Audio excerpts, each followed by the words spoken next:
Good morning. I have a few plants in my garden that I've recently planted and they're not doing so hot and we're about to approach a heat wave. So the first thing I've been doing is getting out early in the morning when it's still cool and watering at the roots of these plants to make sure that they have a head start for the hot of the day that we're going to get. I think for the Pacific Northwest it's going to get into the 90s, which if you're from the Southeast like I am, seems like nothing, but here it's really hot for these plants. They're just not used to this level of heat and drought. So even though they are drought tolerant, most of them are, they still need to get established. So I'm going to show you what they look like now, but they're not dead yet. So here's my blanket flower, and it looks really sad, but it does have new growth right here. So despite how it looks right now, it's coming back, and I'm watering it every day, at least in the morning and the evening when it's cool. I'm watering really close to the roots here. I'm not just spraying it all willy-nilly. I'm making sure that it's getting a nice good soak. And I know it's getting a good soak because this mulch bed stays looking moist throughout the day, even though it gets really hot here in the middle of the day during our heat waves. Lily, are you serious right now? Get out of the bed. Get out, come on. And this is my Coast Gumweed, which actually looks a lot better now in the morning because last night I noticed it so wilted, and I gave it a good soak last night before going in for the day, and now it's perked back up. My Oso berry here is not doing so hot. It's been here for a while and I soak it often.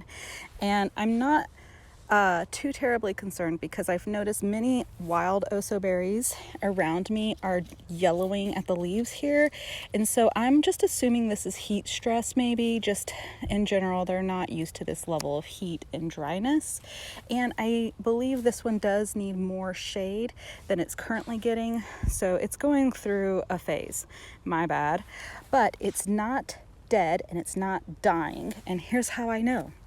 If you look real closely, let's focus on it here. Yeah, those are new leaf buds and they're all over this. There's one there, there's one there, there's one back here. All over this plant there's new leaf buds. That one's really tiny, but it's there. I'm seeing all this new growth, so I know that this plant is not dying on me. It's just a little stressed out. It's not thriving, it's surviving, which is a whole different video. And just to show a comparison, this is also an Oso berry that I had planted a few months earlier than the one I just showed you, and it's thriving. It's not having issues at all, and it's had time to get plenty of water. It was planted before our dry spells, so it's a bit more well established. And so there you have it. When you're planting new plants, either from seed or from plugs, they're not going to look like they're thriving right in the beginning, and you're going to maybe panic. You're like, oh no, they're dying, and you're gonna want to love them to death, which is a problem that I do myself, where I overwater them and they get rotted roots and they die, and that happens. It's a learning curve that we all go through as gardeners, but just know the signs of life and know that even if it does look like it's starting to wilt on you or go out, don't give up on it yet. Take a look at it. You'll see signs of life and know that it's still growing. It just needs maybe a little bit more water, a little bit more love, especially if planted outside and are going through these hot summer months. So I hope this helps.